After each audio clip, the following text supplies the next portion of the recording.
Hello, everyone. It's Shane Conto, your Wasteland reviewer. And this is my podcast, the Wasteland Watchlist, here on the SPM Crew Podcasting Network. And this is my weekly show where I play some movie roulette with my giant movie watch list. And whatever I land on, we wound up talking about. And sometimes I have a guest.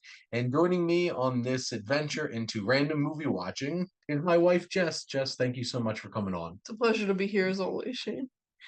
Just filling in, doing some random movie watching, Pitch hitting. and we landed on 1956's Somebody Up There Likes Me. And this is a biopic about boxer Rocky Graziano from 1956. And this focuses on from his childhood to world middleweight champion when he won at the age of 28 in 1947, which just likes to point out that world middleweight or light heavyweight Light heavyweight. specifically is an oxymoron. Yes. I did not make up these titles. It's fine. I mean, old news is also an oxymoron and people use it. And jumbo shrimp. So this film released July 3rd, 1956, runs about 114 minutes, so just shy of 2 hours.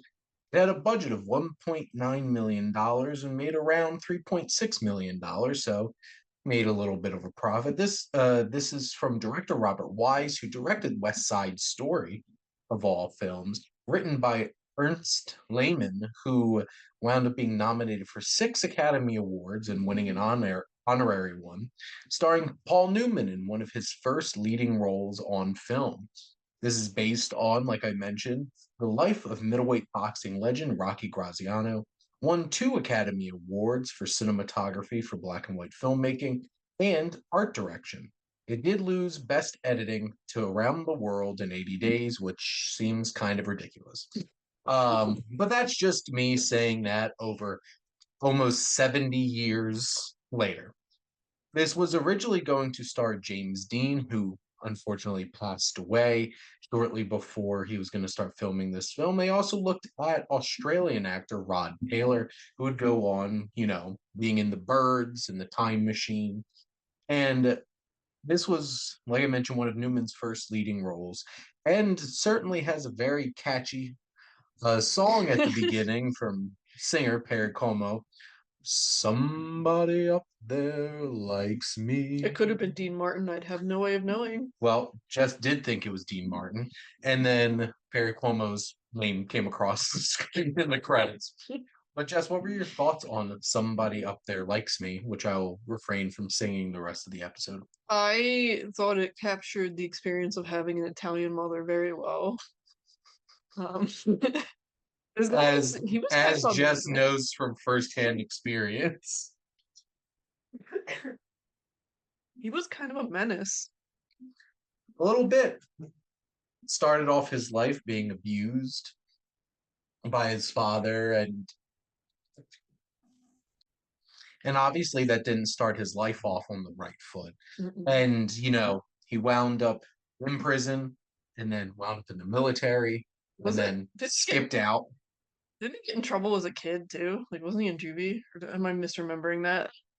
Well, they did leap a huge amount of time from the opening scene Oh, okay. and stuff like that. But he was up to no good, and then skipped out on the military. I mean, I guess the abuse of his father is what they're pinning it all on. But I'm like, man, it seems like a compulsion at this point. I don't know what the just general committing crime version of kleptomania is, but that's what it started to feel like. Like when he just randomly, I guess it's not super random, punches his commanding officer and then gets brought before another guy and then punches him too.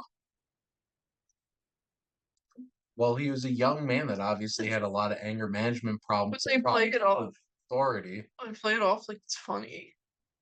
Which I guess, if you're telling your own story, I was just kind of like, wow, he's kind of a menace. I don't know if I would say they were playing it off for laughs. Oh. It's just One, he didn't want to be in the military. Mm-mm. They basically forced him when he got out of prison. Yeah. And he obviously has problems with authority figures because he has a lot of daddy issues. So I'm not surprised that he wound up getting in confrontations with the military officials that he was reporting to. But then yeah, he went AWOL, got He a just whole new opens the window and jumps on out. got a whole new identity and everything and bringing that back. And they were gonna let that line down, so they eventually find him. But no, like this is a story of somebody that obviously got in a lot of trouble and found a way to channel it, wound up becoming a boxer. And a lot of young men who become boxers wound up not being involved in the best things. Mm. Like even you just watch Rocky, he was literally working for the mob. Well, Mike Tyson learned to fight too because somebody killed his pigeons. And I'm sure when he was younger, that was not the most appropriate way to deal with his problems, but he channeled that and he'll be fighting Jake Paul as we're recording this in a couple days. Best of luck to him. But I guess what were some of the things about the film that stood out to you? Um, Please don't hate me for this, but the part with the little girl where she's like, "Your daddy won," and this little girl looks her dead in the eyes, is like, "To go to the bathroom." Like that's that makes fun of why. I loved that. Very accurate depiction of children. Very accurate depiction of children acting weird, Yep. for sure. They live in the moment. I feel like one, the I am not shocked that this won best cinematography because there's some really dynamic camera work. There's a lot of like things coming into frame or camera pushing into a Mm. specific space. I noticed from the very start, like this was shot really, really well and looked pretty impressive and modern for a film from 1956. And and it has this like beautiful, crisp black and white filmmaking, which you can get so much out of black and white filmmaking if you know what you're doing. And obviously, you have some talented filmmakers, Joseph Ruttenberg, who is the cinematographer on this film, Robert Wise, who, has made some of the most impressive movie musicals between West Side Story and The Sound of Music. Mm. But also, made films like Andromeda Strain and Haunting. So Robert Wise had quite the interesting collection of films. Oh, And I haven't here, seen those. I've read the Andromeda Strain. I haven't seen the film, but it's a pretty famous Michael Crichton novel. Ah, So I should it's have guessed. very technical. It is a dense read.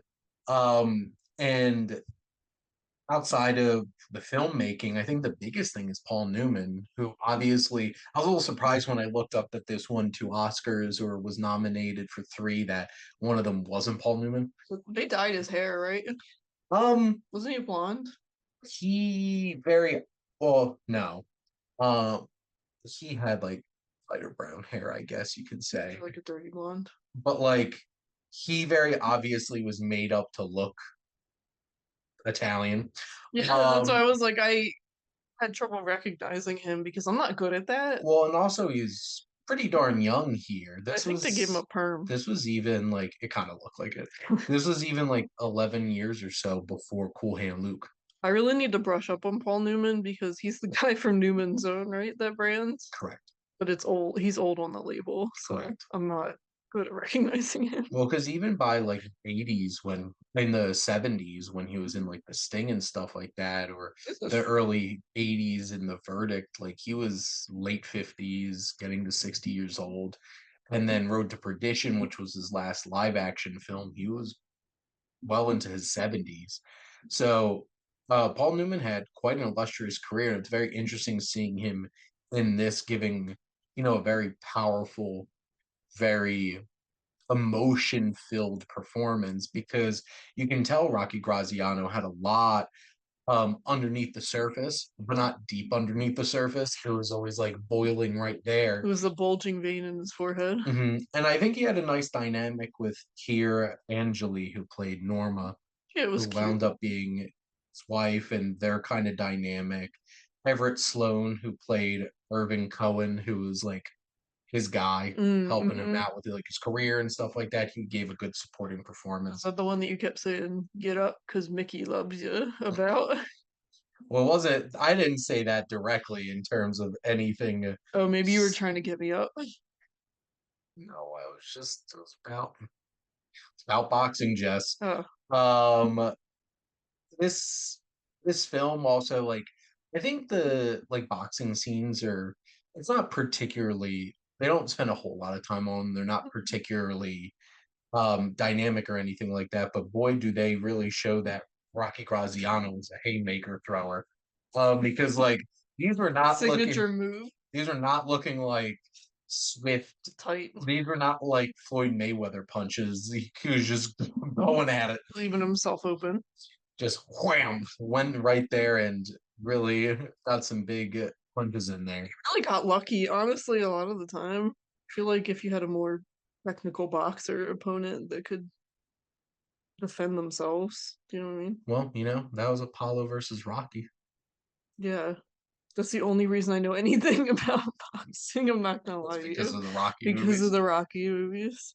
So, but like, I think this film Not boasts a strong performance, has some good, solid supporting turns along the way as well, and it's just really well directed. Like from a story standpoint, it's pretty standard, yeah. like biopic. It does get a little repetitive in terms of like his story, like circling back around to like how many times is he going to really mess up and then have to Fight his way out. fight his way out, get back in the swing of things. But At least three. I thought it really delivered a powerful and impactful finale as well, with like him finally getting like that parade and Mhm. everything. Well shot, really captured In like New the scale York. of the moment and stuff like that. So I think this was a well-made, impactful film. And it's really cool watching Paul Newman, especially as a much younger man at this A point, baby. 1956. Only one of our parents were alive at this time. He was he was 31 A baby. actually in this. So right around our age. Just a very, very, very young adult. Um not so much for Paul Newman, who honestly looks has looked very mature for his age, like his whole entire He career. grew into it too. Oh, he He certainly did. became Daddy Paul. There we go. On that note, Jess, do you have anything else to say about Daddy Paul and the rest of Somebody Up There Likes Me? I didn't like the perm. That's it. So his hair was distracting. Important point. They were like, there's so many Italians out there, perhaps too many Italians because it's the 50s. We can't find any Italians. Paul Newman. Hey, I thought he did a great job. at this point, he was a young actor, and this was probably a humongous opportunity for him. And he really sold it. Looking at this Wow, what a look. flat cap wearing cigar smoking Paul Newman here. Wow.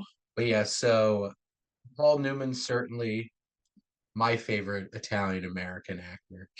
So, but those are our thoughts on Somebody Up There Likes Me. Not love And they Shane. don't love them that much. They don't even like him. Now it's just they liked him. The whole movie, I was like, who? I don't see why or how somebody up there could like, and then reflecting on it, I guess someone up there does because he just kept failing at not hitting random people or running away from Well, Jess, responsibilities. this was the 50s and took place in the 40s when Uh, people still times were simpler. consistently believed in somebody up there. Oh no, I'm not saying that I think God abandoned him. I'm just saying for a while I was like, I don't know, man. It's not really someone you'd consider a life blessed by God, and then he turns it around. Well, that was the journey. Love that for him. Him coming to the actualization that somebody up there indeed likes him. But those were our thoughts. Let us know what you think. Like, comment, and share on this episode. What are some of your favorite Paul Newman performances? Make sure Cars. cars. He's the king, isn't he?